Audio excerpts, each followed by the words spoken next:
हल मिन नासिरिन यंसुरुना। मुहर्रम आ गया लोगों, हमें आंसू बहाने दो। मुहर्रम आ गया लोगों, हमें आंसू बहाने दो। औज़ु बिल्लाहि मिनश शैतानिर रजीम। बिस्मिल्लाहिर रहमानिर रहीम। अल्हम्दुलिल्लाहि रब्बिल आलमीन व सल्लल्लाहु अला मुहम्मदिन व आलिहि त्तय्यिबीन अत्ताहिरीन अल मासूमीन। अस्सलामु अलैकुम व लअनतुद दाइम अला अदाइहिम अजमईन मिनल आन इला क़ियाम यौमिद्दीन। अर्ज़ ख़िदमत यह है कि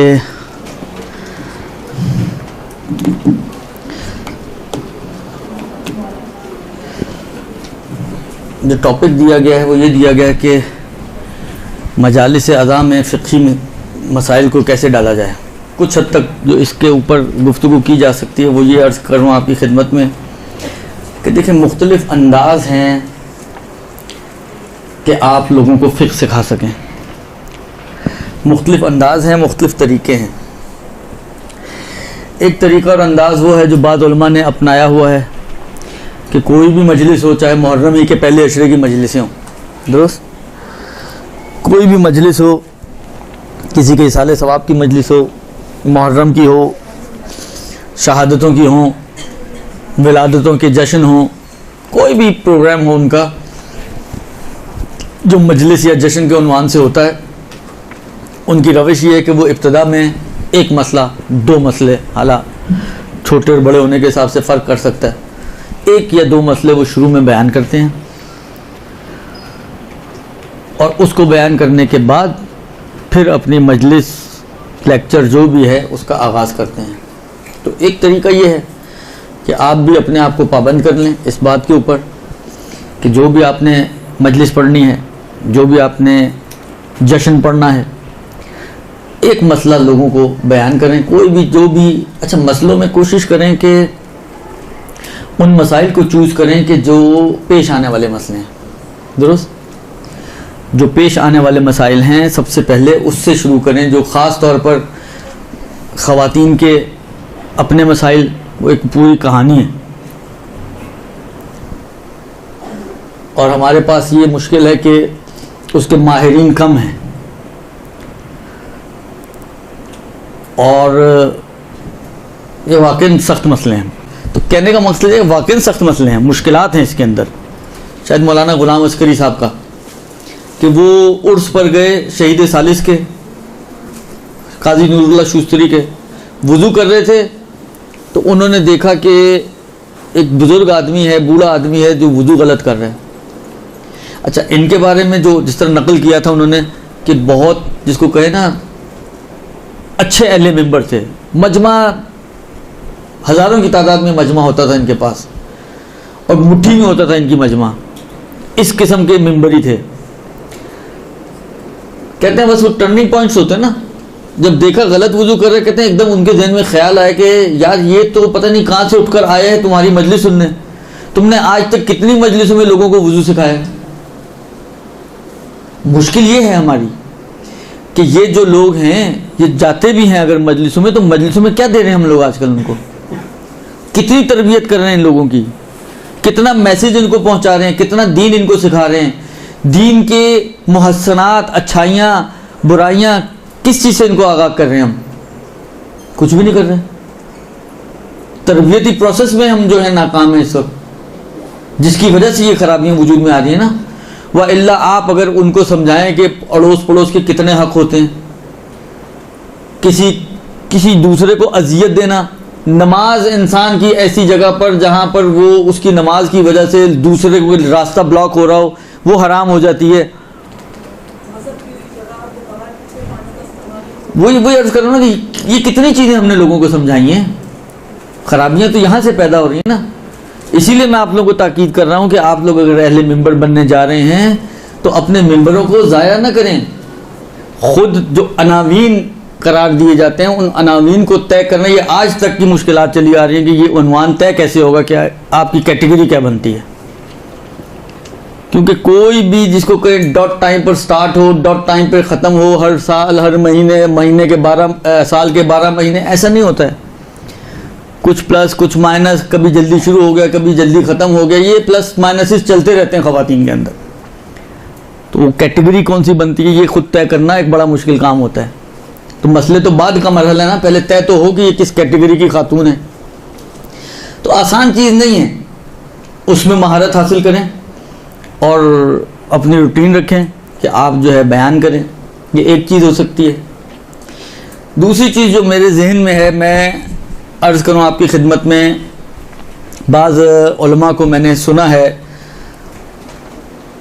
कि वो इस पर, यानी उनकी मजलिस सुनी है, वो इस तरीके पर अमल करते हैं।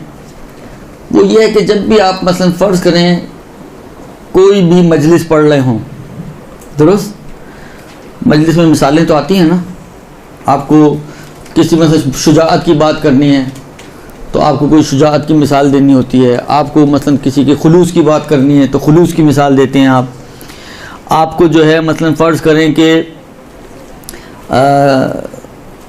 और जो इताअत की बात कर रहे हैं तो इताअत की मिसाल देनी है, ईमान की मिसाल देनी है, मुख्तलिफ़ चीज़ों की मिसालें आप देते हैं। तो उसके लिए आप ये कर सकते हैं कि जब आपको मिसाल देनी है तो आइमा अलैहिस्सलाम के वो वाक़यात के जो फ़िक़ी एंगल से आपको मिल सकते हों या जिसके अंदर कुछ फ़िक़्ह की झलक मिलती हो आपको, वो आप ला सकते हैं। मतलब फ़र्ज़ करें कि आप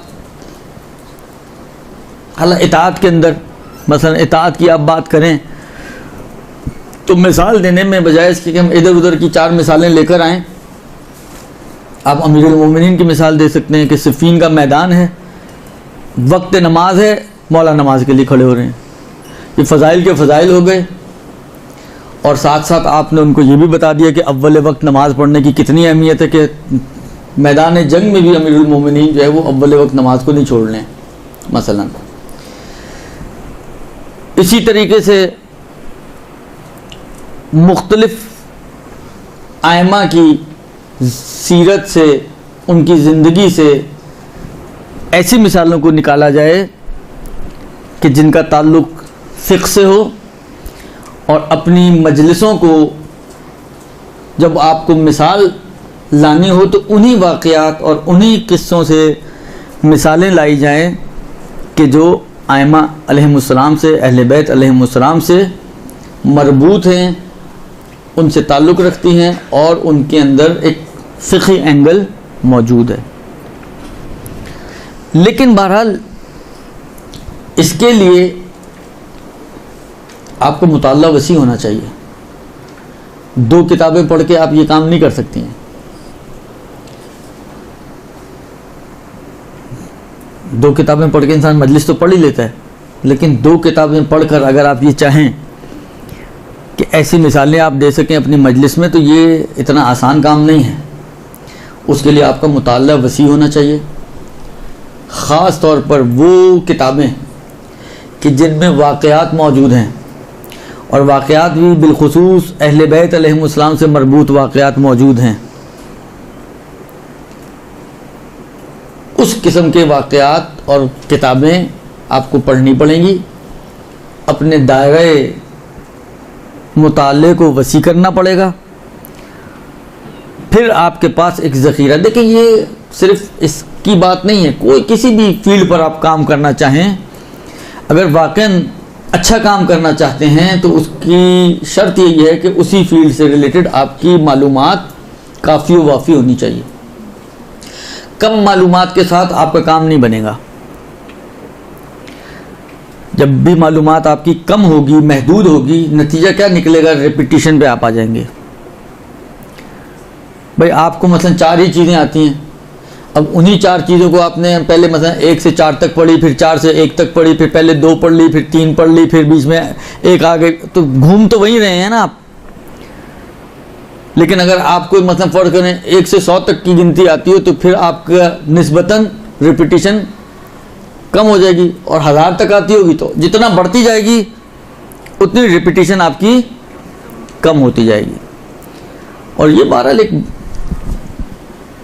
अहले मिंबर का फ़न है, हुनर है। देखें ये भी दूसरे फ़नून की तरह एक फ़न है, दूसरे हुनरों की तरह एक हुनर है। प्रैक्टिस से इंसान को आता है। जितनी ज़्यादा प्रैक्टिस करेंगे उतनी ज़्यादा महारत पैदा होगी, जितनी कम प्रैक्टिस करेंगे उतनी कम महारत पैदा होगी। मालूमात के दायरे को वसी करें और कोशिश करें कि जो मालूमात आप कर रहे हैं, अपने दायरे को जो वसी बना रहे हैं, तो ये ना हो कि मसलन शुआ, ख़वातीन डाइजेस्ट, उसके सारे किस्से कहानियाँ आपकी किताब, आपकी मजलिसों में हों। आखिर कोई इस किस्म की चीज़ें कि जो वाक़ई काबिल एतबार हों, हर किसी को तो के ऊपर इंसान एतबार नहीं कर सकता। ऐसी किताबें पढ़ें कि जो ऑथेंटिक किताबें हों, अहले बैत अलैहिस्सलाम की सीरत से रिलेटेड हों, उसमें अहले बैत अलैहिस्सलाम के वाक़यात किस्से नकल किए गए हों। बाज़, अब मुझे उर्दू का, मैंने कहा ना उर्दू की मुश्किल है, उर्दू का नहीं मुझे पता, लेकिन फ़ारसी वगैरह में आपको ऐसी किताबें मिलेंगी कि बिहारुल अनवार में जो भी वाक़यात नकल हुए उन वाक़यात की एक अलग से कलेक्शन है। सही ना? अब आपको पूरी बिहारुल अनवार पढ़ने की ज़रूरत नहीं है कि आप 110 जल्दें बैठ के पढ़ें और उसमें से आप निकालें, एक एक करके चूज़ करके निकालें इसमें से वाक़यात। वो मेहनत करने वालों ने कर ली मेहनत, आपके लिए हलवा बना दिया, दुरुस्त। लिहाजा वो आपको एक मुफीद चीज़ मिल सकती है, उसमें से आप ले लें तो सारे किस्से कहानियाँ जो उन्होंने निकाले हुए हैं आपको एक जगह मिल जाएंगे। फ़ारसी में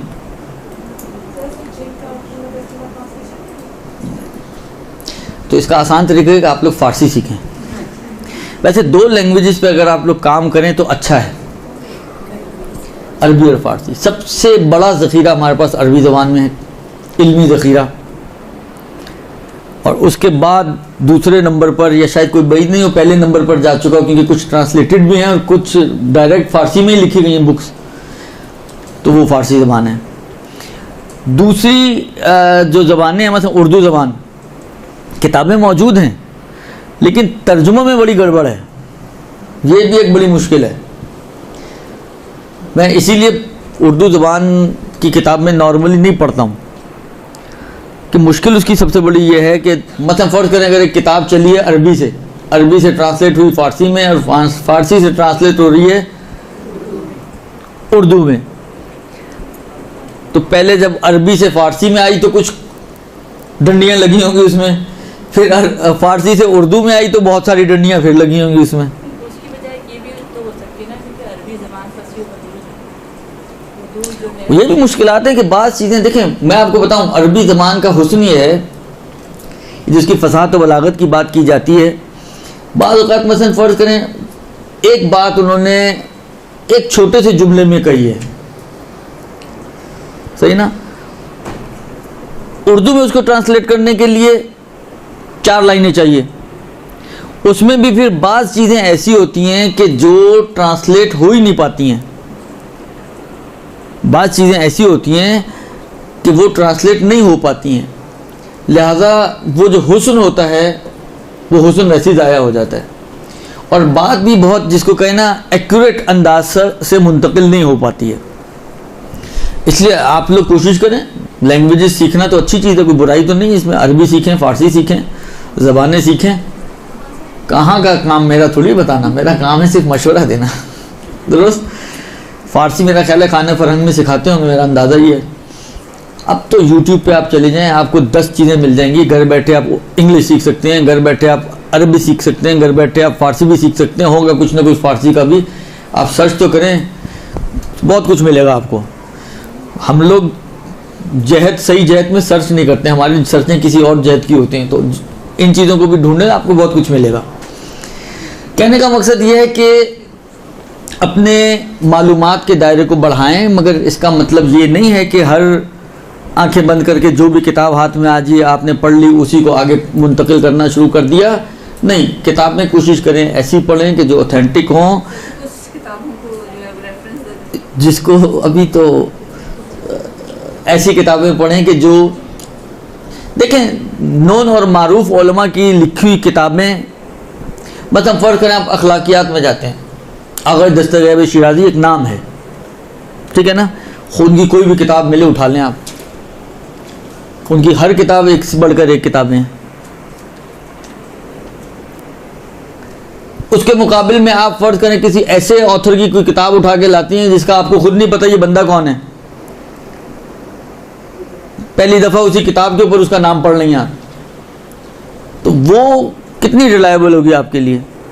लेकिन फर्ज करें आप आगे दस्तगीर शिराजी की किताब उठाती हैं, बिलाखिर एक नाम है, काम किया हुआ एक इल्मी आदमी है, मुहद्दिस कुम्मी की किताबें उठाती हैं आप, बजाय इसके कि हम 14 सितारे उठाएं जिसका अता पता ही मालूम नहीं, जिसके बारे में इतने कील वकाल मौजूद हैं, तो उसकी बजाय आप अहसनुल मकाल उठाएं, वही सीरत आयमा के ऊपर किताब है और उससे अच्छी किताब है, और लिखने वाला भी बहरहाल एक नामवर आदमी है, मुहद्दिस कुम्मी साहिब मफातिहुल जनान, लिहाजा वो खुद मतालिब जो हैं आपके वज़नी बन जाते हैं। अगर मतलब फ़र्ज़ करें हाला अगर खुमैनी ने किताब लिखी है चहल हदीस के नाम से, उर्दू में तर्जुमा भी हुई है, नाम खुद नाम जो है ना वो उसकी ऑथेंटिसिटी है किताब की, कि लिखने वाली शख्सियत है एक दुरुस्त। तफसीर में आप आए, आगा खुई का एक मुकदमा है तफसीर के ऊपर अल बयान के नाम से, उर्दू में भी है। इंसान जब उठाता है तो बिलाखिर एक बंदे का नाम है, आगा खुई की लिखी हुई किताब है। आगा खुई खुद एक सनद है, एक फ़क़ी, एक मर्जे। आप अल मीज़ान उठाती हैं, खुद अल्लामा तबातबाई एक नाम है दुरुस्त, कि अल्लामा तबातबाई की लिखी हुई किताब है। उसके मुकाबिल में आप कोई ऐसी किताब उठाती हैं कि आपको खुद ने, हमारे यहाँ तो कुरान तो सबसे एक मज़लूम किताब का नाम है, वो हर एतबार से मज़लूम है बेचारी, इसलिए कि जो भी हमारा कोई प्रोफेसर वगैरह जब रिटायर होता है तो फालतू औकात में वो तफसीर कुरान लिखना शुरू कर देता है। तो ये सबसे बड़ी मज़लूमियत है ना, जिसने ना अलिफ पढ़ी हो दीन की, ना बे पढ़ी हो, और वो बन जाए मुफस्सिर के कुरान।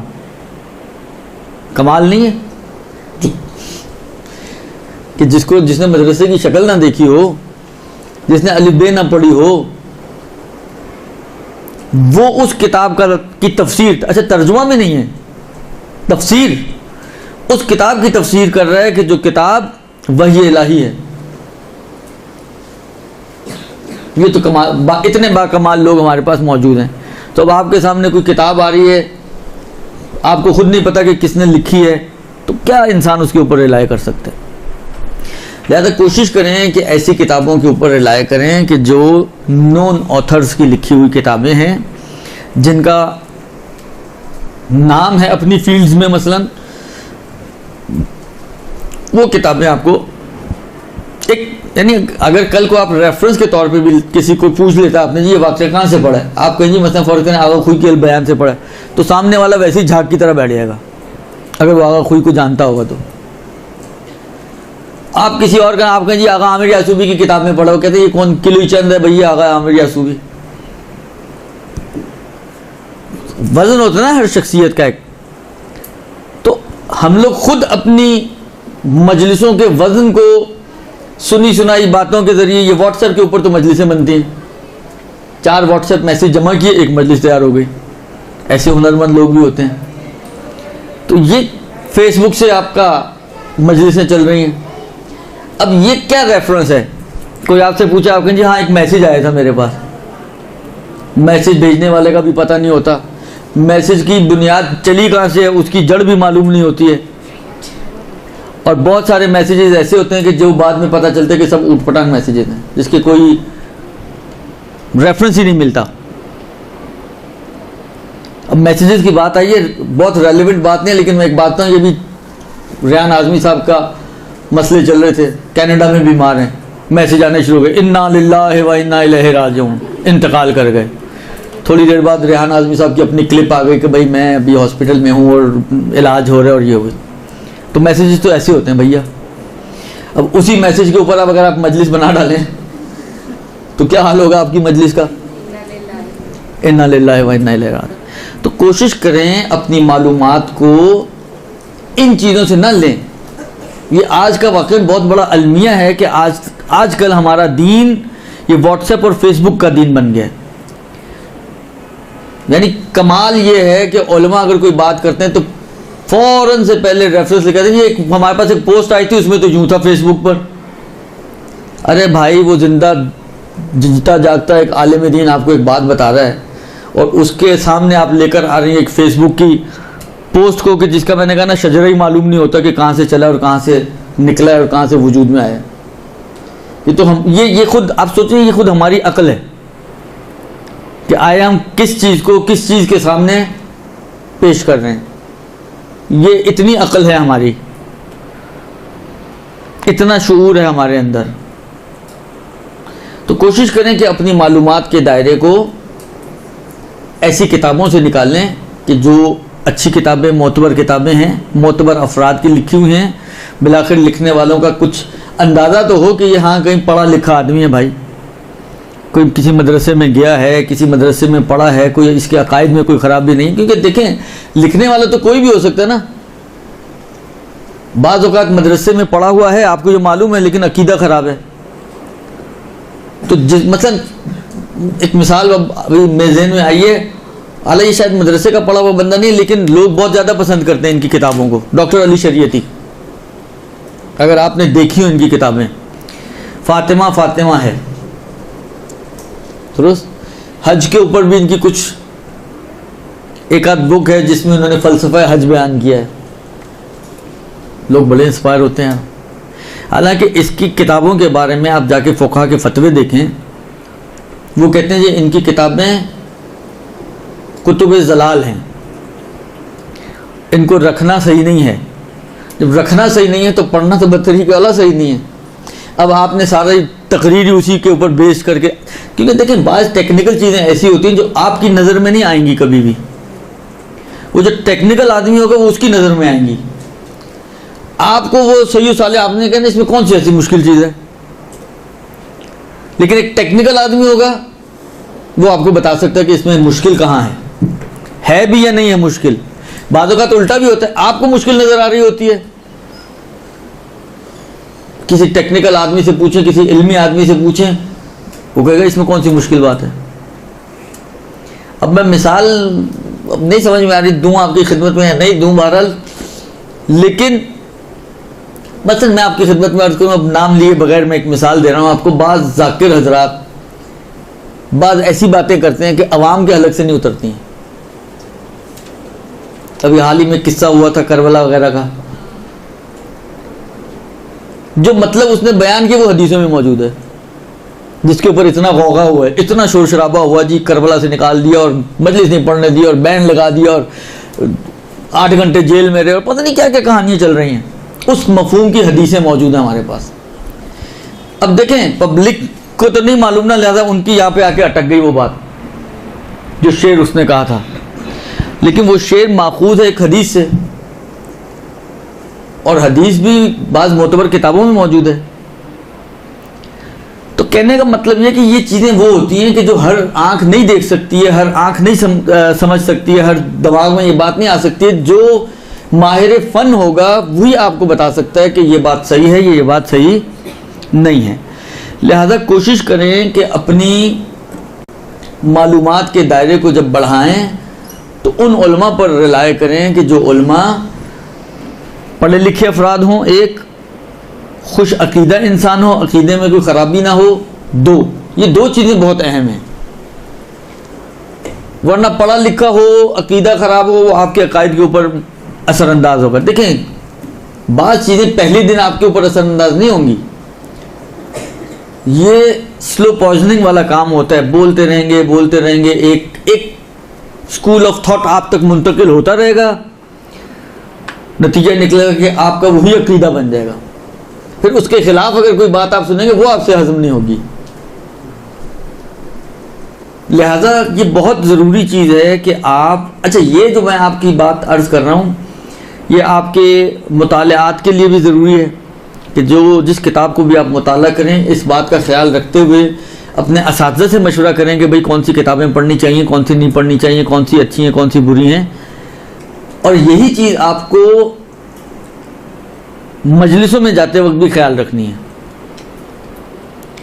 देखिए, मजलिस बहुत कीमती सरमाया है तशय्यो का, दुरुस्त। अजर व सवाब भी बहुत ज़्यादा है। रिवायतें, मैं भी उन रिवायतों और उस तरफ नहीं जाना चाह रहा, लेकिन बिलाखिर हद से ज़्यादा फजीलत की चीज़ है फ़र्श अज़ा। लेकिन ये ना हो कि फ़र्श अज़ा के नाम पे कोई लोग आपसे खेल जाएं, आपकी कमज़ोरी समझकर आपके ही ऊपर इस फ़र्श अज़ा को अगेंस्ट आपके यूज़ किया जाए। ये होता है, आप ना कहें कि ये कौन करेगा, ये माशरा है, ये दुनिया है। इस माशरे में, इस दुनिया में सब कुछ हो सकता है, ये हमेशा ज़हन में रखें। इतनी खुश अकीदा किसी के बारे में भी ना हो कि यार ये कैसे हो सकता है। इस जीती जाती दुनिया में वो कुछ हो सकता है जो आप सोच भी नहीं सकती हैं, और दीन के नाम पे भी हो सकता है, इसको भी ध्यान में रखें। लिहाजा ये ना देखें सिर्फ कि जी मजलिस हो रही है, इतने सारे लोग जमा हो रहे हैं तो हम भी उसी मजलिस में चले जाएं। आप ये देखिए कि पढ़ने वाला कौन है, उसके अकायद क्या हैं, नज़रियात क्या हैं। अगर सही अकीदा और सही नज़रिए का इंसान अगर कोई मजलिस पढ़ रहा है तो जाएं, बिल्कुल जाएं, अच्छी बात है। खुद भी जाएं, बच्चों को भी लेके जाएं। लेकिन अगर फ़र्ज़ करें कोई मजलिस ऐसी हो कि जिस मजलिस को पढ़ने वाला ही खुश अकीदा इंसान ना हो, मिसगाइड करने वाला इंसान हो। देखें, जितने भी अहले मिंबर हैं, मासूम इनमें से कितने हैं? कोई भी नहीं है ना। तो मासूम ना होने का मतलब क्या है? अगराज तो आ ही सकती है ना। सही है, एक आलिम है, तवक्को नहीं होती आलिम से कि वो अपने अगराज का ताबे हो, अपनी ख्वाहिशात का ताबे हो, लेकिन बिलाखिर वो मासूम तो नहीं है।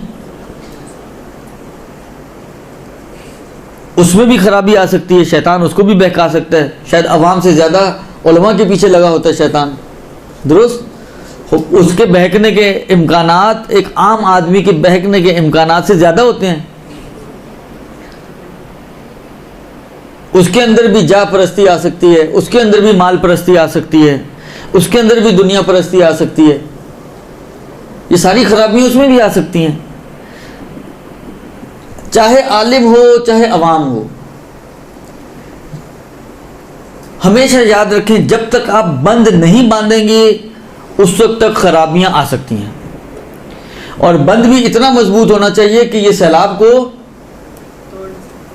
इसको तोड़ ना सके, ये सैलाब का मुकाबला कर सके। इतना मजबूत बंद चाहिए आपको। अगर कहीं थोड़ी सी भी कमजोरी होगी आपके बंद में, तो कोई भी सैलाब आएगा, थोड़ा सा भी रेला आएगा पानी का, वो बंद तोड़ देगा। जहां से कच्चा होगा, जहां कमजोरी होगी, वहीं से वो टूटेगा, और वहीं से फिर खराबी अंदर आती है। वहीं से इंसान के नज़रियात बिगड़ने शुरू होते हैं, वहीं से इंसान के अकायद बिगड़ने शुरू होते हैं। और चलते चलते चलते वाक़यात तो आपने, मैं क्या वाक़यात आपकी खिदमत में अर्ज़ करूँ, वाक़यात आपके सुने हुए हैं, बनी इसराइल के भरे हुए वाक़यात। हयातुल कुलूब के एंड में आप चले जाएं, ज़ाहिरन मेरा ख्याल है पहली जिल्द के एंड में आपको बहुत सारे वाक़यात मिल जाएंगे बनी इसराइल के अफराद की, उलमा की और सालेहीन के, इबादत गुजारों के। एक बड़ी तादाद वाक़यात की आपको वहाँ मिल जाएगी। मुश्किल यही थी कि कहीं ना कहीं उनके बंद कमज़ोर थे, शैतान ने वार किया और वहीं से उनको हत्ताबाज वाक़यात में यहाँ तक है कि वो काफिर बना कर उसको मारा। इस्लाम भी गया, ईमान भी गया, इबादतें भी गई, सब कुछ गया, सब बर्बाद हो गया, इसलिए कि बंद नहीं थे या कच्चे थे। लिहाजा कोशिश करें कि अपने ऊपर पहले काम करें। अमीरुल मोमिनीन अली इब्न अबी तालिब अलैहिस्सलातु वस्सलाम की रिवायत भी है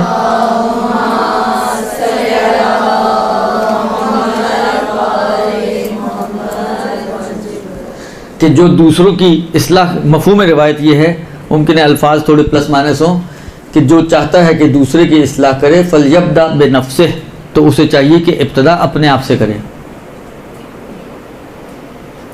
आप माशाल्लाह सब की सब अगर ज़ाकिरात बनना चाहती हैं तो ज़ाकिरा बनने का मतलब ही यह है कि आप लोगों की इस्लाह चाहती हैं, क्योंकि हमारे यहाँ तो मेयार यही होता है। आपसे पूछेंगे आप क्यों ज़ाकरा बनना चाह रही हैं, क्यों बनना चाह रही हैं भाई आप ज़ाकरा? आप कहेंगे जी लोगों की इस्लाह करने के लिए। अपने आप को तो हम वैसे ही भूले बैठे हैं कि हमें भी इस्लाह की ज़रूरत है, हम भी मोहताज इस्लाह हैं। हम शुरू ही करते हैं अपने बाद से। मौला कहते हैं कि नहीं, अगर बाद वाला भी टारगेट है तुम्हारा तो शुरू तुम्हें कहाँ से करना है? फलयब्दा बिनफ्सिह, अपने आप से शुरू करो। पहले अपने आप को सुधारो, अपने आप को ऐसा बनाओ कि उस मिंबर के काबिल बन सको। क्योंकि मिंबर पे बैठने का मतलब ये है कि आप बहुत सौ के लिए रोल मॉडल बन जाएं। तो रोल मॉडल तो वाकई मॉडल होना चाहिए ना, उसके अंदर ऐसी खुसूसियात होनी चाहिए कि कोई अपनाए तो अच्छाई की तरफ जाए, ना बुराई की तरफ जाए।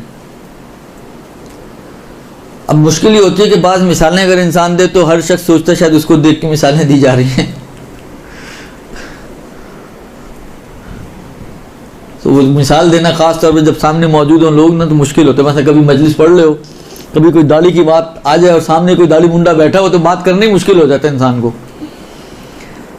हालांकि आप शायद उसको देख के नहीं बोल रहे हो, पहले से सोच कर आए हुए हो, प्री प्लान्ड एक चीज़ हो, लेकिन बिलाकर एक बंदा सामने बैठा हुआ है, बंदा उसने कहना है मौलाना मुझे चिपका रहे हैं, तो ये मुश्किल होती है। लेकिन बिलाकर क्या किया जाए? तो अगर आप लोग ये चाहते हैं वाकई आप सारी की सारी, अगर ये क्योंकि ज़ाकरात ही के लिए क्लास रखी गई है, इसका मतलब है कि आप सब ज़ाकरात बनना चाहती हैं या हैं या बनना चाहती हैं, बिलाकर इसी के इर्द गिर्द घूम रहे हैं आप लोग, तो फिर फलयब्दा बिनफ्सिह, पहले अपने आप से स्टार्ट करें। आप पहले एक अपना जायजा लें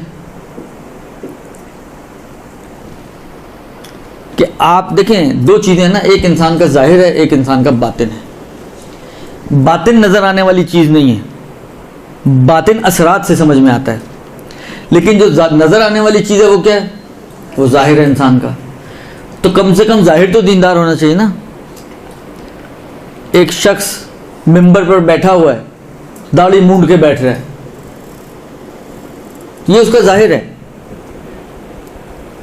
हर सुनने वाले के दिमाग में ये बात आएगी कि यार ये कैसा अहले मिंबर है, इसकी तो दाढ़ी नहीं है। चाहे मैं खुद नहीं रखता हूं जो नीचे बैठा हूं, लेकिन वो जो ऊपर बैठा हुआ है ना, उससे मेरी एक्सपेक्टेशंस ये है कि नहीं वो तो कम से कम मुकम्मल होना चाहिए। उसके अंदर तो कोई जो खराबी मेरे अंदर है वो उसमें तो ना हो। भाई अगर एक खराबी मेरे अंदर है और वो खराबी सामने वाले में, तो वो कैसे मेरे लिए मॉडल बन सकता है? वो मॉडल उसी वक्त बन सकता है कि जब वो मुझसे बेहतर हो, मुझसे कामिलतर हो। जो खराबियां मैं अपने अंदर पा रहा हूं वो उसमें मौजूद ना हो। लिहाजा कोशिश करें कि सबसे पहले अपने जाहिर पर तवज्जो दें, अपना जाहिर दीनदार बनाएं। और ये मत समझें कि जाहिर को दीनदार बनाने का मतलब ये कि आप कोई मुनाफिकत कर रहे हैं। तो ज़हन में आ सकता ना, क्या ये बिलाखिर एक मुनाफिकत ही है ना। ऐसी बात नहीं है, मुनाफिकत नहीं है। कम मिन सनाइन जमीलिन लस्तो अहलन लहू नशरता, मौला का जुमला है ना। कहाँ सुना है आप लोगों ने? याद पड़ता है किसी को? बारिक अल्लाह, इसका मतलब आप सुनती हैं दुआ को। कम मिन सनाइन जमीलिन लस्तो अहलन लहू नशरता, परवरदिगारा कितनी ही ऐसी खूबियाँ हैं कि जिसका मैं अहल नहीं था और तूने नशर कर दी। मतलब फ़र्ज़ करें मैं सखी नहीं हूँ, माशरे में मशहूर हो गया कि यार मतलब फ़र्ज़ करें आगा बहुत सखी हैं। मैं मतलब फ़र्ज़ करें नमाज शब नहीं पढ़ता हूँ, माशरे में मशहूर हो गया कि मतलब ये आगा नमाज शब भी पढ़ते हैं। इधर उलमा ने यहाँ पे भी एक बात तो आती है ना कि ये बिलाखिर ये कैसे खुदा ने नशर कर दी जबकि मैं उसका अहल ही नहीं हूँ, जबकि वो खुसूसियत ही नहीं है मेरे अंदर। तो उधर उलमा ने एक बात की, वही जवाब यहाँ पे भी दिया जा सकता है। उलमा कहते हैं कि ये इस बात से है कि बाज़ औक़ात जिसको कहते हैं ना कि एक मरतबा क्या होता है, एक खुसूसियत है और नशर हो रही है, एक मरतबा है कि नशर हो गई तो अब मैं उसको अपना लूँ ताकि लोगों का इमेज ख़राब ना हो आपकी निस्बत। ये उस बात से है कि सही है मैं अहल नहीं था खुदा ने मशहूर कर दी, अब मैं ये सोचूंगा यार ये मुझे मसलन इतना सखी समझता है, कोई दरवाजे पर आएगा, आपकी होगी जरूरत कि आप उसको रद्द कर दें, भगा दें उसको अपने दरवाजे से खाली हाथ। ये कम मिन सनाइन जमीलिन लस्तो अल्लहु नशरता, यही आपको माने बन जाएगा, रोक देगा इस बात से कि आप उसको भगाएं अपने दरवाजे से। इसी तरीके से यहाँ पे भी है, मतलब फर्ज करें मैं बहुत ज़्यादा हिजाब नहीं करती हूँ तो लेकिन मैं जब मिंबर पे जा रही हूँ तो मैं इस बात का पूरा ख्याल रखती हूँ कि मेरा हिजाब प्रॉपर हो। अब ये मुनाफिकत नहीं है, ये चीज़ सबब बनती है कि आहिस्ता आहिस्ता आप खुद अच्छाई की तरफ, सुधार की तरफ और बेहतरी की तरफ चले जाएं। लिहाजा ये मुनाफिकत नहीं है, बल्कि ये यूँ समझ लें कि पहला कदम है अच्छाई की तरफ जाने के लिए। ये पहली सीढ़ी है बेहतरी की तरफ जाने के लिए।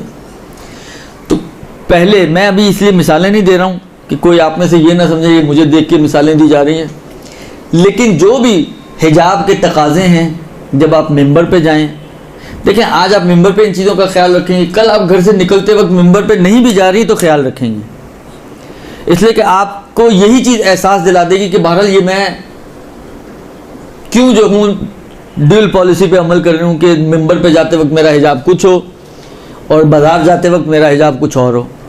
ये जो दोहरा चेहरा है ना, दो रुई, ये खुद आपको रोकेगी इस चीज़ से, और आपकी फिर कोशिश होगी कि चाहे आप मिंबर पे जा रहे हों, चाहे आप बाजार जा रहे हों, चाहे आप किसी की शादी में जा रहे हों, चाहे किसी के गम में जा रहे हों, बिलाखिर हर हालत में आपका हिजाब प्रॉपर हो जाएगा।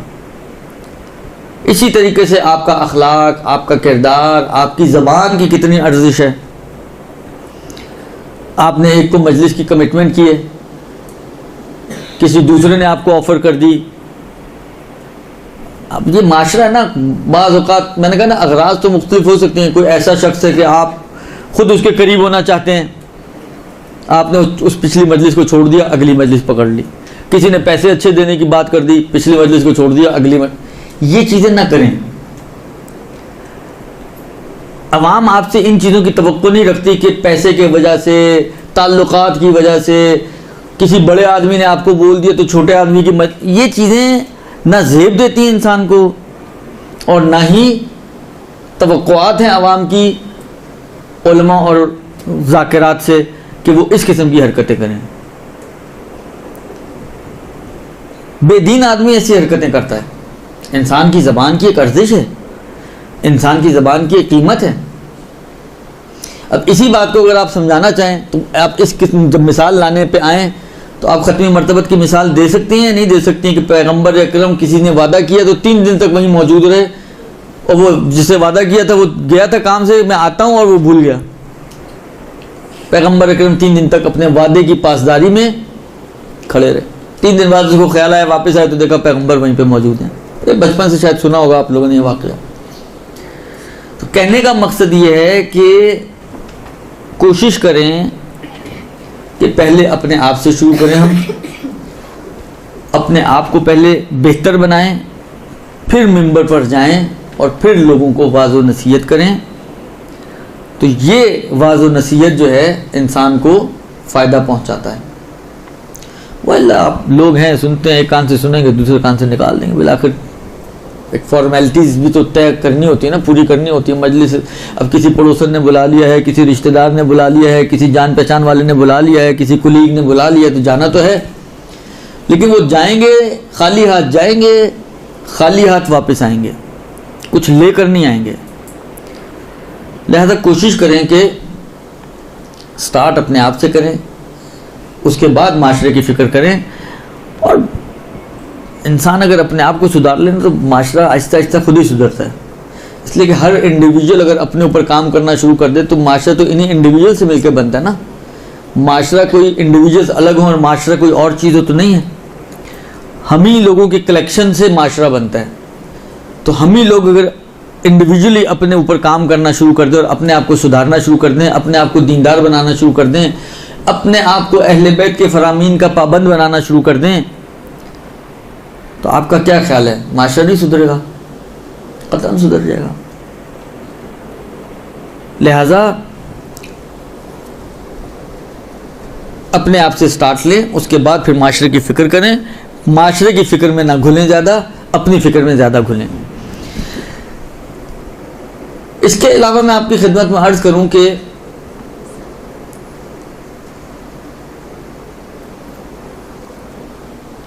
कोशिश करें ज़्यादा से ज़्यादा अक़वाल आइमा अलैहिमुस्सलाम और सीरत आइमा अलैहिमुस्सलाम को अपनी मजलिसों में टारगेट करें। हम लोग मजलिसों में फ़लानी का कौल, फ़लानी ने कहा, फ़लानी ने कहा, मगर आइमा के अक़वाल नहीं है हमारे पास। आइमा के अक़वाल क्या कम है हमारे पास कि हम गैर आइमा, गैर मासूमीन के अक़वाल का सहारा लेते हैं।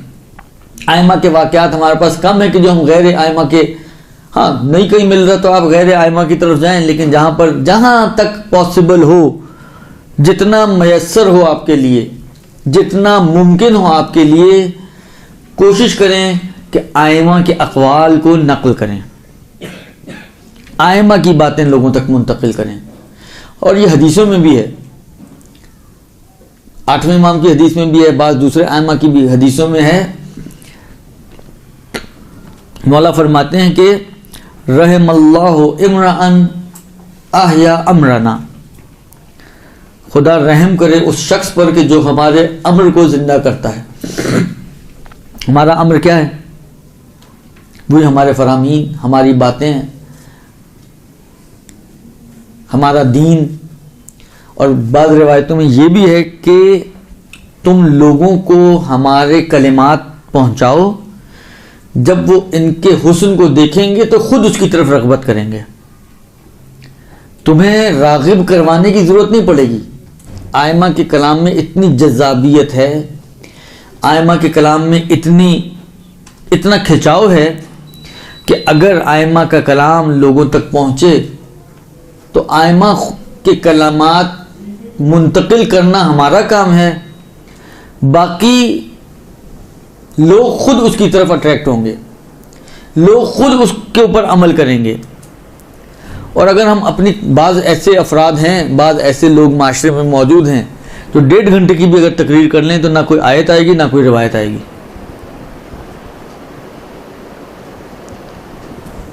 1.5 घंटे की तकरीर होगी, लेकिन ना एक सिर्फ वो सरनामे में अगर कोई उसने आयत पढ़ी थी तो वो तो होगी, लेकिन उसके अलावा अगर आप जाएं तो उसकी तकरीर में ना कोई आयत ना कोई रिवायत। बाद ऐसे अफराद हैं कि जो आइमा को छोड़कर, मैं आपकी खिदमत में अर्ज़ करूं, मुझे तो ताज्जुब होता है वाक़ईन। अब ये नकल किया किसी ने, मैंने ज़ाहिर बात है किसी किताब वगैरह में नहीं पढ़ा, लेकिन बहरहाल बाज़ अफराद ने ये नकल किया है कि जब मैं ईरान में था तो अब मुझे नहीं पता आपको, अब तो यहाँ पे भी चैनल्स आते हैं, ईरानी चैनल्स वगैरह, अगर आप लोगों ने कभी देखे हो या देखते हो तो वो मुख्तलिफ सीरियल्स और फिल्में वगैरह भी डब करके फ़ारसी में देते हैं, हत्ता इंडियन फिल्में भी आती हैं ईरान में, दुरुस्त, लेकिन वही सेंसर्ड होती हैं, गाने वाने नहीं होते हैं, या यानी वो 3 घंटे की फिल्म 1.5 घंटे में फारिग कर देते हैं आप लोगों को। एक सीरियल आती थी ओशीन के नाम से ईरान में, शायद जापानीज कोई सीरियल थी मेरा ख्याल है।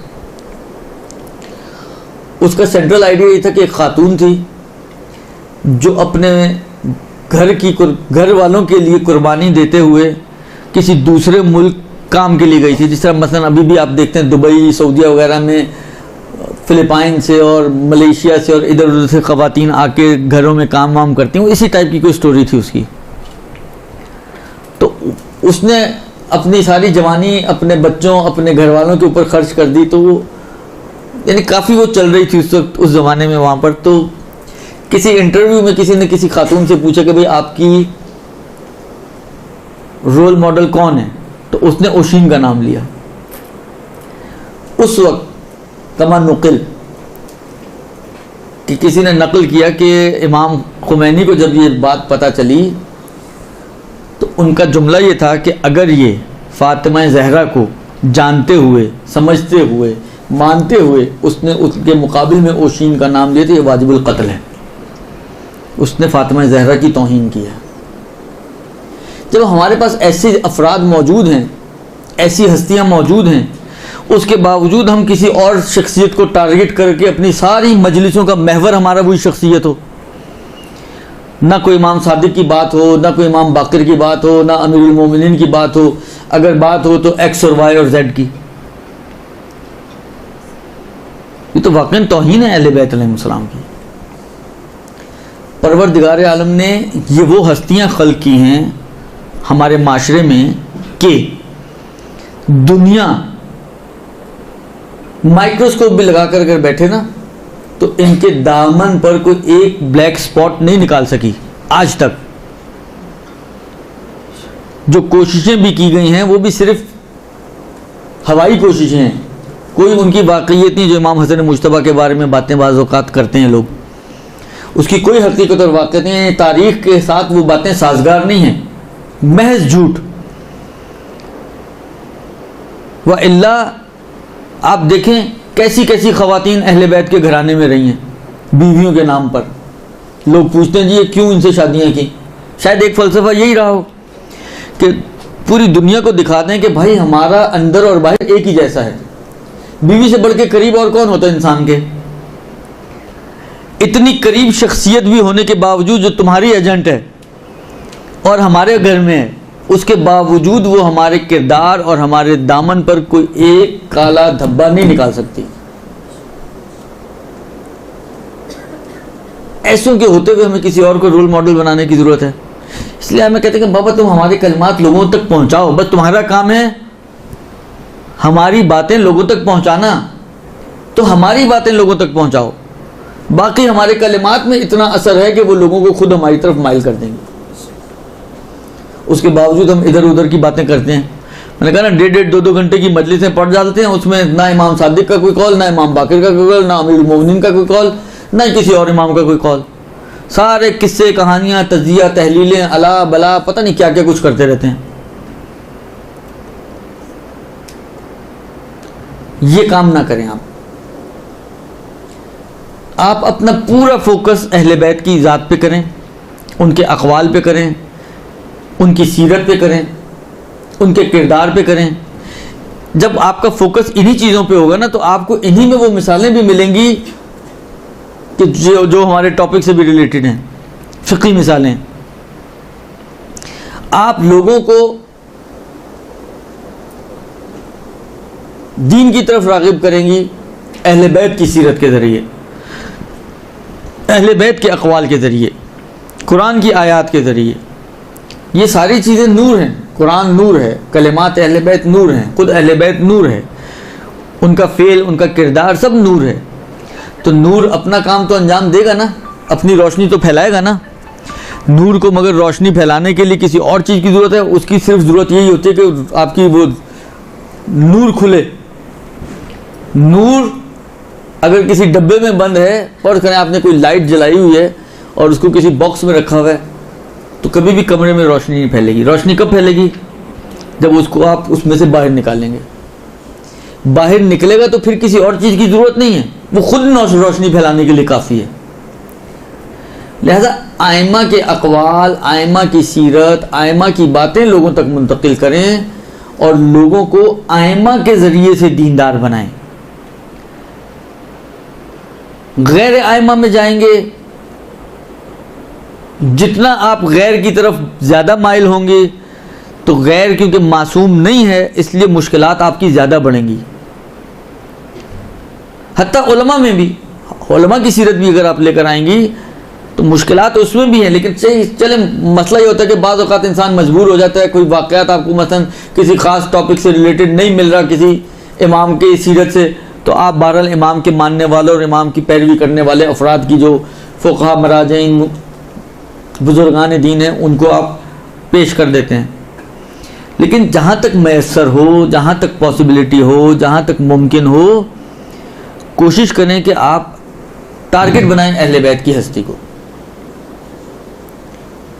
उनकी हस्ती को अगर टारगेट बनाएंगे तो फिर इम्कान पैदा किया जा सकता है कि माशरा बेहतरी की तरफ जाए, माशरा अच्छाई की तरफ जाए, माशरे के अंदर जो खराबियाँ हैं, क्योंकि हर खराबी का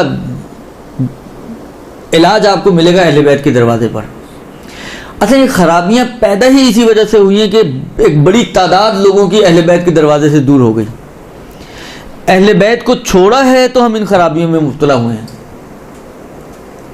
वरना अगर ये मुतमईन हो जाए, अगर उम्मत पैगंबर के बाद से ही अहले बैत के दरवाजे को न छोड़ते तो कभी इतनी मुश्किलात वजूद में ना आती। ये मुश्किलात की जड़ ही अहले बैत के दरवाजे को छोड़ना बना है, अहले बैत के दरवाजे को जलाना बना है। लिहाजा जो चीज जड़ है, उस जड़, देखें, एक चीज है बुराई की जड़, खराबी की जड़। आप ऊपर का जितनी मर्जी शाखों पे आप काम करते रहें, बिलाखिर अगर जड़ें अपनी जगह पे रहेंगी तो वो शाखें नहीं निकलती रहेंगी। आज कोई शाख है, कल कोई शाख है, आज किसी रंग में मुश्किल है, कल किसी और रंग में मुश्किल है, परसों किसी और रंग में कोई खराबी वजूद में आएगी, बिलाखिर खराबियाँ चलती रहेंगी। इन खराबियों को दूर करने का सही तरीका क्या है कि आप जड़ को काटें। जड़ कटेगी तो सिलसिला बंद होगा, जड़ नहीं कटेगी सिलसिला बंद नहीं होगा। जड़ क्या है खराबियों की? अहले बैत से दूरी। लोगों को अहले बैत के करीब लेकर आए, लोगों को जितना अहले बैत से मिला सकती हैं, जोड़ सकती हैं, इर्तिबात दे सकती हैं, ये कोशिश करें कि उनको अहले बैत से मुर्तबित करें। मुश्किलात का हल अहले बैत से इर्तिबात में है। इन्नी तारिकुन फीकुम सक़लैन किताबुल्लाह व इतरती अहले बैती मा इन तमस्सकतुम बिहिमा लन तज़िल्लु बादी अबदन।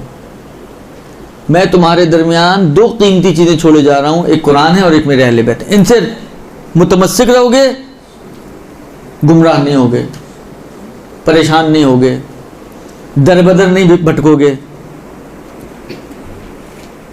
इनको छोड़ दिया तो गुमराही। लिहाजा असल चीज़ ये है कि अहले बैत से लोगों को मुतमस्सिक करें। हम लोग वाकई देखें, सिर्फ कह देना काफ़ी है, मगर आपका क्या ख्याल है? आप लोग माशाल्लाह इतनी पढ़ी लिखी ख़वातीन और बच्चियां मौजूद हो, मुझे आप सवाल का जवाब दो। सिर्फ कह देना काफ़ी होता है? कहीं पे भी काफ़ी नहीं होता है। खुदा ने भी कहा है कि तुम ये कह दो कि ईमान ले आए तो काफ़ी है। सूरह अनकबूत की बिल्कुल शुरू की आयतें, अहसिबन्नास अन यक़ूलू आमन्ना वहुम, आया लोगों ने ये गुमान किया है कि अन यक़ूलू आमन्ना, कि वो ये कहें कि हम ईमान ले आए तो हम उनको छोड़ देंगे, वहुम ला युफ्तनून, और उनकी आजमाइश नहीं करेंगे। नहीं, ऐसा नहीं है। खाली दावे काफ़ी नहीं होते हैं, दावा दलील चाहता है। हम मोहब्बत अहले बैत के या अहले बैत वाला होने के या अली वाला होने के दावे करते हैं, तो क्या खाली दावे काफ़ी हैं? आपका क्या ख्याल है? परवरदिगार आलम ने अंबिया की आजमाइश नहीं टाली, औलिया की आजमाइश नहीं टाली, औसिया की आजमाइश नहीं टाली, हमारे से आजमाइश टाल देगा? ऐसा तो नहीं होता। लिहाजा कोशिश करें कि उम्मत को लेकर जाएं अहले बैत के दरवाजे पर। चाहे ये दरवाज़ा जला हुआ है, मगर इसमें अभी भी इतनी ताकत है कि ये पूरी उम्मत को मुत्तहिद कर सकता है। कोशिश करें कि जो अहले बैत, हमारा तो देखें, हमारी मजलिसों में उन्हीं लोगों ने आना है जो अहले बैत को मानते, तो हमारा आधा काम तो बहुत हुआ है। हमारा आधा काम तो हुआ है कि सारे मानने वाले और चाहने वाले हैं।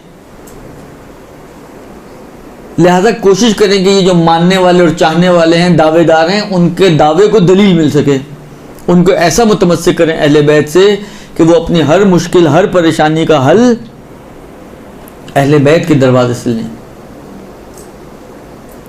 ये बहुत बड़ी जिम्मेदारी है आप सब ख्वाहरान की, जो अहले मेंबर हैं,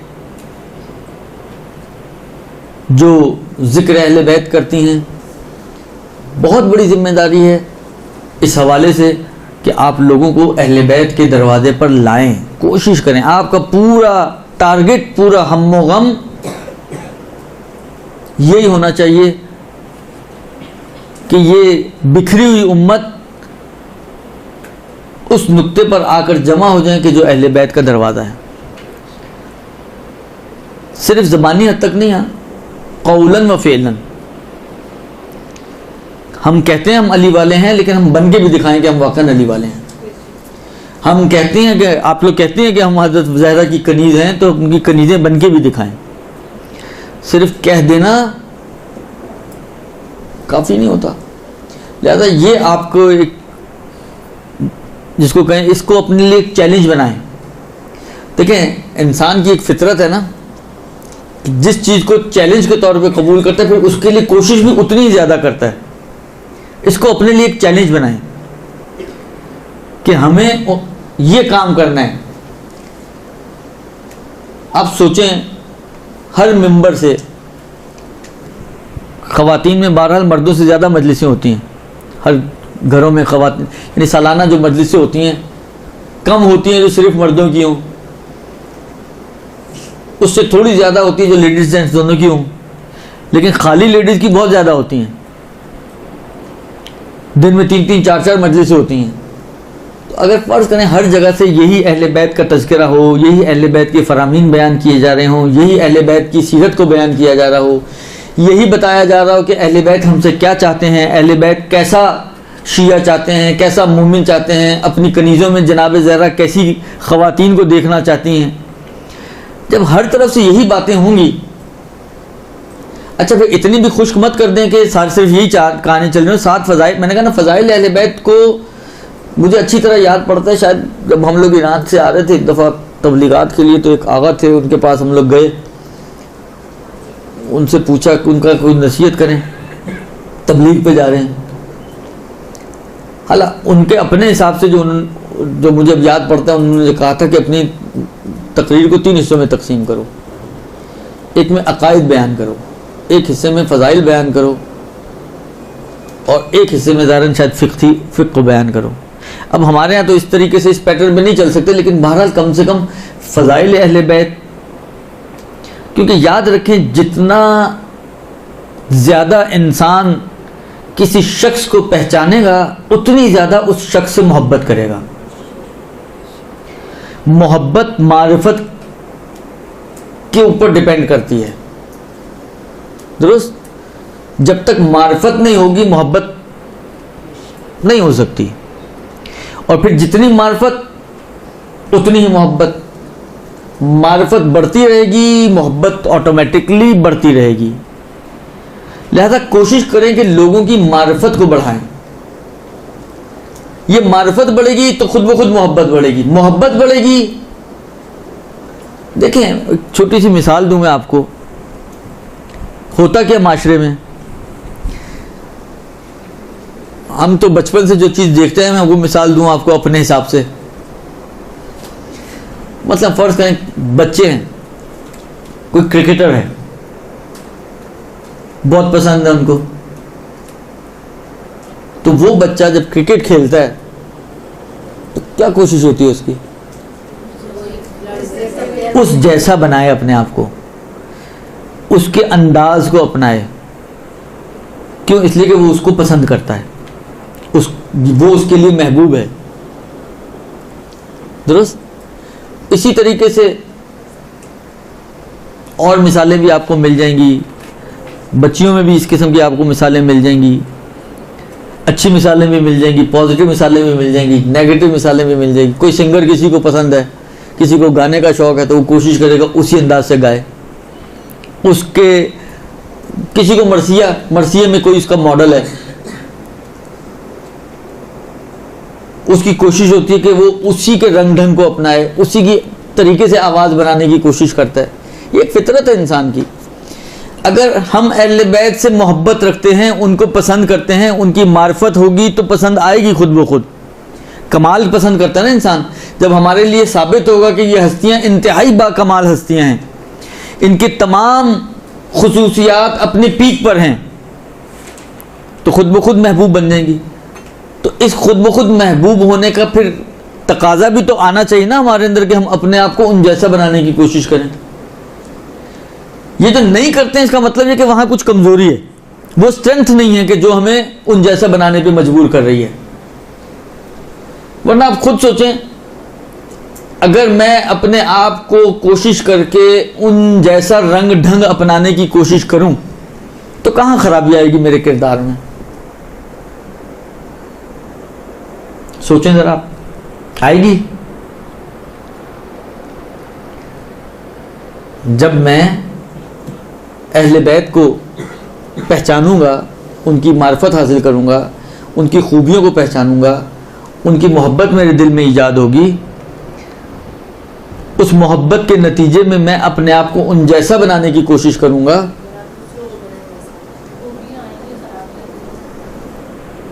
कहीं भी खराबी नहीं आएगी मेरे किरदार में। फिर क्या किसी भी अली के मानने वाले या चाहने वाले के किरदार में कहीं कमजोरी आ सकती है? नहीं आ सकती ना। लेकिन अभी तो बहुत सारी कमजोरियां हैं। इसका मतलब क्या है? रोशनी ना हो, तारीकी हो, इससे क्या समझ में आता है? कि सूरज नहीं है।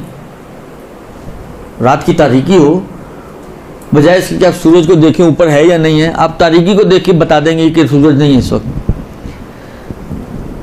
दुरुस्त? तो ये जो कमजोरियां हमारे किरदार में हैं, इससे क्या समझ में आता है? कि उस मोहब्बत के अंदर कुछ कमी है, उस मारिफत में कमी है। वो जो एंड है ना हमारा, उसके ऊपर काम करने की जरूरत है। शायद ये, अब आखिरी बात आपकी खिदमत में अर्ज करूं, शायद यही वजह है कि कुरान ने क्या कहा? ए रसूल कह दो इनको, कुल ला असअलुकुम अलैहि अजरन इल्लल मवद्दत फिल कुर्बा। इनको कह दो कि मवद्दत और मोहब्बत अहले बैत के अलावा मुझे और कुछ नहीं चाहिए। साथ ये भी तो कह सकता था ना खुदा कि इनको कह दो कि मोहब्बत भी करें और अपना किरदार साजी भी करें। क्यों नहीं कहा किरदार साजी भी करो? क्यों नहीं कहा कि अपने अमाल के ऊपर भी तवज्जो दो? वो उसके अंदर छुपी हुई है। जब मोहब्बत होगी तो कैसे हो सकता है कि आप अहले बैत से मोहब्बत रखते हो और अपने आप को उन जैसा बनाना ही ना चाहें? अगर नहीं बनाना चाह रहे तो इसका मतलब है कि मोहब्बत ही नहीं है आपको। और अगर है मोहब्बत तो यानी ये कैसे हो सकता है कि मैं अपनी फितरत से हट जाऊं अहले बैत की निस्बत, जहां सबसे ज्यादा मुझे फितरी होना चाहिए। हर ऐरे गैरे को तो हम महबूब रखे तो हम अपने आप के अंदर उसकी झलक डालने की कोशिश करते हैं। मुझे कोई स्पीकर पसंद है, मैं कोशिश करता हूँ कि अपनी मजलिस का अंदाज उसी तरह करूँ, उसी तरह स्टार्ट लूँ। मैं अपने एक साथी को जानता हूँ, अब तो वो इन चीज़ों से दूर हो चुका है, लेकिन एक ज़माना था उसका स्टाइल आप देखें, वो शायद बहुत ज़्यादा इम्प्रेस था मौलाना सादिक हसन साहब से। शख्सियत भी ऐसी है बहरहाल। उसका बैठने का अंदाज, उसके तकरीर का अंदाज, उसका चश्मा ठीक करने का अंदाज, इत्तफाक से वो भी चश्मा पहनता था। यानी अगर बाज़ औक़ात सूरत हाल, उसकी आवाज़ बनाने का अंदाज, बाज़ औक़ात अगर आप बाहर हों और अंदर ना हो, ना देख रहे हो, तो आपको शायद यही लगे कि मौलाना साहब तकरीर कर रहे हैं। इतना कॉपी करता था वो उनको, इतना ज़्यादा कॉपी करता था। क्यों करता था कॉपी भाई? इसलिए कोई इंस्पायर्ड था उनसे। हम आयमा से, यानी आयमा के किरदार में इतनी भी ताकत नहीं कि हम उनसे इंस्पायर हो सकें। बहुत मजबूत किरदार है, उनसे तो दुश्मन इंस्पायर्ड हैं, तो हम तो फिर मानने वाले हैं।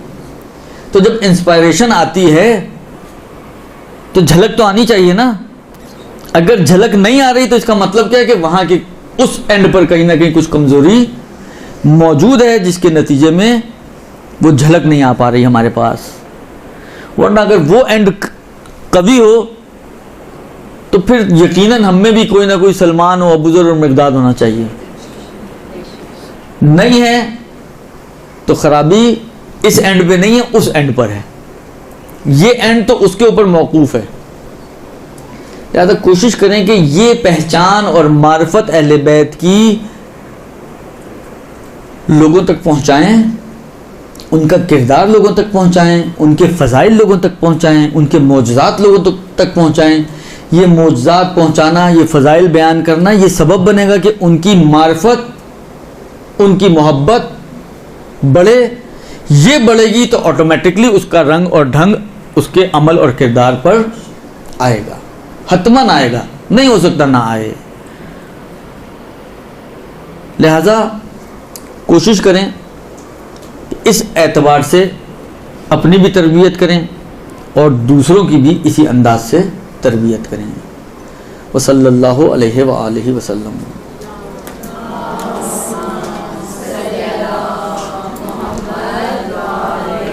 कोई सवाल है तो पूछ लें, वरना फिर जी जी।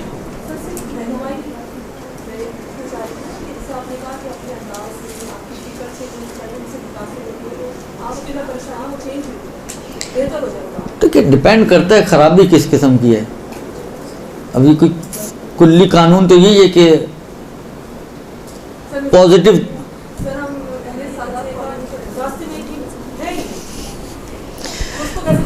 देखिए ये तो असलन ये तो मसला ये है कि तो माशरे के शूर की बात है, सिविल सेंस की बात है कि लोगों में कितनी सिविल सेंस मौजूद है, दुरुस्त। अब मसला ये है कि इसके अभी तरीके यही हैं कि लोगों का शऊर बुलंद किया जाए, किरदार साजी उसका बेहतरीन ज़रिया अहले बैत के फ़रामीन, आइमा के फ़रामीन। अब वो माशरा आपके अतराफ़ में कौन से लोग हैं, अहले तशय्युअ से ताल्लुक़ रखते हैं नहीं रखते हैं, मजलिसों में जाते हैं नहीं जाते हैं। मैं वही कह रहा हूँ ना कि मुश्किल। देखिए आप मुझे ये बताएं ना, हमारी मजलिसों में दिया क्या जा रहा है? ख़राबी तो वहीं से पैदा हो रही है ना। टाइम पास ना करें सिर्फ, मतलब 50 ख़वातीन आके बैठी हुई हैं, आपने भी 50 मिनट बोला, आएँ बाएँ शाएँ, इधर उधर की कहानियाँ।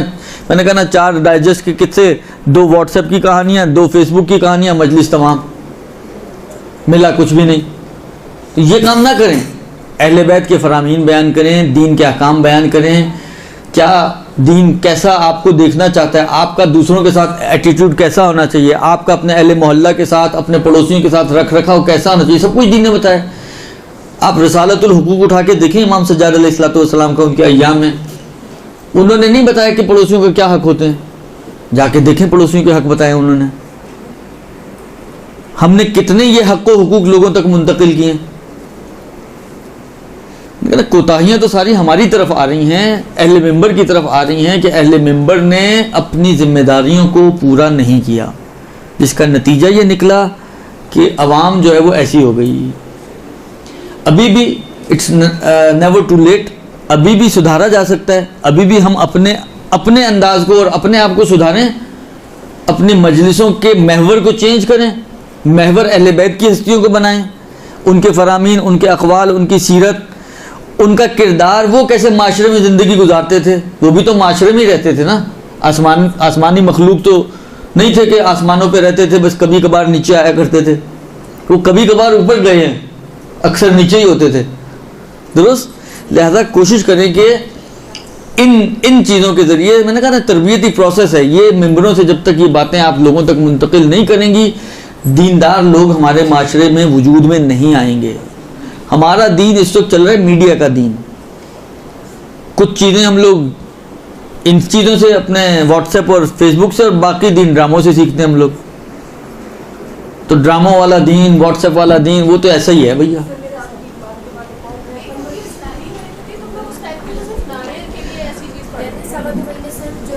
मुझे ये बताएं कि क्या दोनों चीज़ों को मिक्स नहीं किया जा सकता? आप फ़ज़ाइल, मैंने कहा ना अभी जो मैंने अर्ज़ किया, आप फ़ज़ाइल बयान करें, अहले बैत की सीरत को बयान, मैंने कहा ना अहले बैत की सीरत खुद फ़ज़ाइल हैं। आप फ़र्ज़ करें अगर ये बात बयान करती हैं कि अमीरुल मोमिनीन वक्त नमाज हुआ और सिफ़ीन के मैदान में जो घुमसान का मैदान है उसमें भी खड़े होकर नमाज़ पढ़ लें, ये फजीलत है अली की या नहीं है? पैगाम है इसके अंदर नमाज का या नहीं है? दोनों चीज़ें हैं। आप ये बयान करें कि अमीरुल मोमिनीन किस तरह से ईसार और कुर्बानी किया करते थे,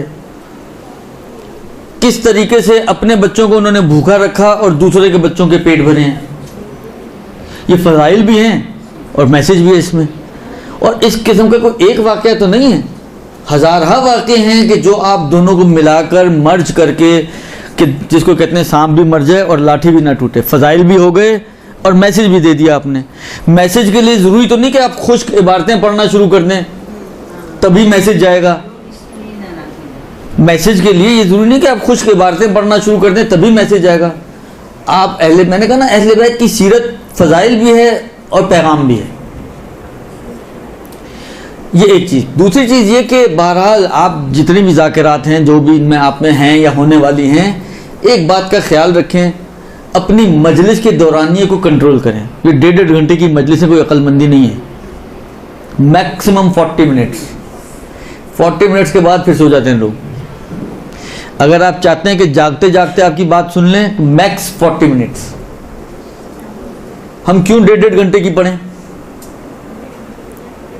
अब ये मत बोलेगा आप भी तो 1.5 घंटे से बोल रहे हैं।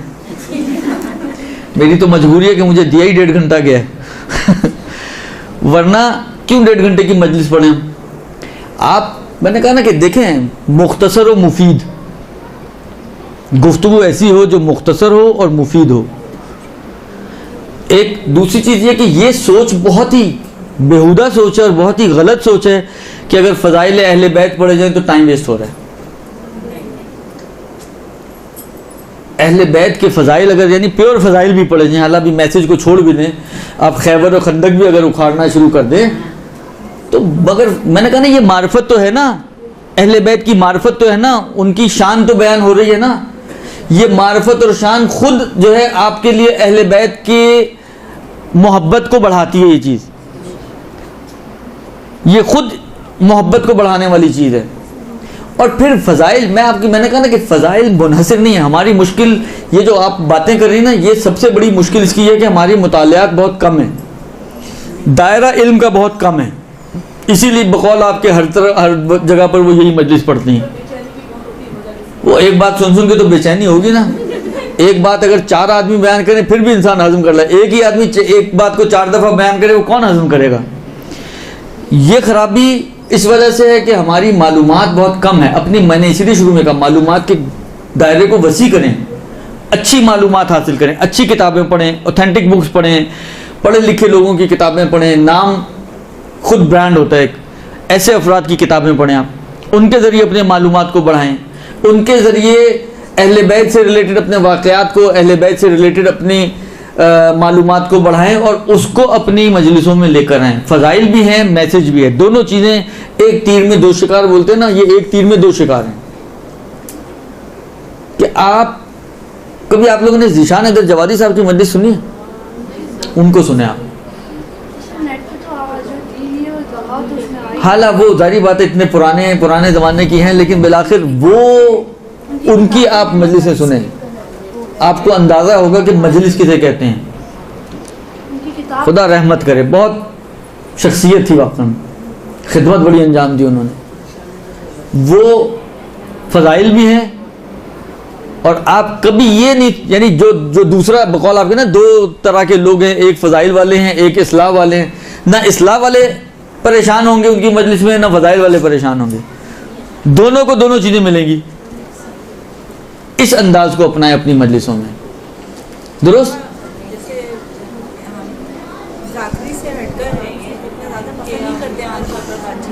देखिए मेरी बात सुने, हमेशा याद रखें, जब भी ओवरडोज होगी चीज़ ना, काम ख़राब कर रही है। ये हमारे घरों में भी ये मुश्किलात होती हैं। बाज़ ऐसे अफराद होते हैं मेंबर फैमिली के कि जब भी आप उनके पास बैठे हमेशा वो जो है किस्से कहानियाँ लेकर बैठ जाते हैं। दुरुस्त? कहते हैं लेक्चर्स, बच्चे कहते हैं हर वक्त लेक्चर ही देती रहती हैं। तो हर वक्त का लेक्चर भी अच्छी बात नहीं है।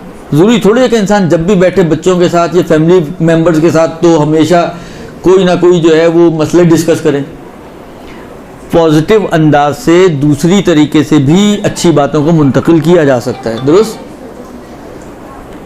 ज़रूरी नहीं कि हर वक्त हम जो है एक ही जैसी टोन से सबसे बात करें। आप अगर फैमिली में बैठे हुए हैं, इन्हीं ज़ीशान साहब के बारे में मशहूर है और जो थोड़ा बहुत मेरा मुशाहिदा भी है, ये जब जो निजी महफिलें होती थी, निजी महफिलों में कभी लेक्चरबाजी नहीं करते थे। जो निजी महफिलें हैं, बैठे मतलब गपशप करने बैठे तो गपशप करें आप। ज़रूरी थोड़ी है कि हर गपशप के अंदर ज़रूर आप कोई ना कोई दीन की कहानी लेकर आ गए, ये ज़रूरी नहीं है। देखें हर चीज़ को इफ़रात और तफरीत कहीं पर भी अच्छी नहीं होती।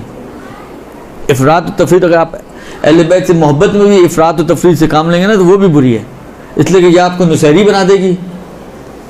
अगर आप इफ़रात करेंगे और तफरीत करेंगे तो आपको खवारिज बना देगी। उसमें भी एतदाल से चलें, नॉर्मल तरीके से चलें। इतना ज़्यादा हाइपर होने की ज़रूरत नहीं इंसान को कि हर महफिल में जब भी बैठें बच्चों के साथ तो आप हर वक्त कोई दीनी की बात लेकर बैठें। नहीं, उनकी दुनिया को भी डिस्कस करें, उनको दुनियावी मशवरे भी दें, दुनिया में कैसे ज़िंदगी गुजारनी है पॉजिटिव तरीके से। मैंने कहा ना, चीज़ों को डिस्कस किया जा सकता है, ज़रूरी नहीं होता कि हर वक्त एक ही एंगल से आप बात करें। जी, अंदाज़ बयान होता है, लफ्ज़ों की अदायगी होती है, आप किस अंदाज से किस बात को पेश कर रहे हैं, ये सारी चीज़ें फ़र्क करती हैं। एक बात मतलब फ़र्ज़ करें एक ही बात होती है, एक बंदा अगर पेश करेगा बहुत ही इसको खुश्क तरीके से पेश करेगा, दूसरा बंदा उसी बात को बहुत चटपटा करके पेश करेगा। तो जो चटपटी होगी तो उसमें मज़ा आएगा आपको, जो खुश्क होगी उसमें मज़ा नहीं आएगा आपको। ये एक मिजाज है इंसान का, फितरत है इंसान की। कल्लिमिन्नास अला क़द्रि उक़ूलिहिम, आइमा की हदीस है, लोगों से उनकी अक्ल के मुताबिक बात करो, उनसे उनके कद से ऊंची बात करते क्यों? सल्लल्लाहु अलैहि वसल्लम।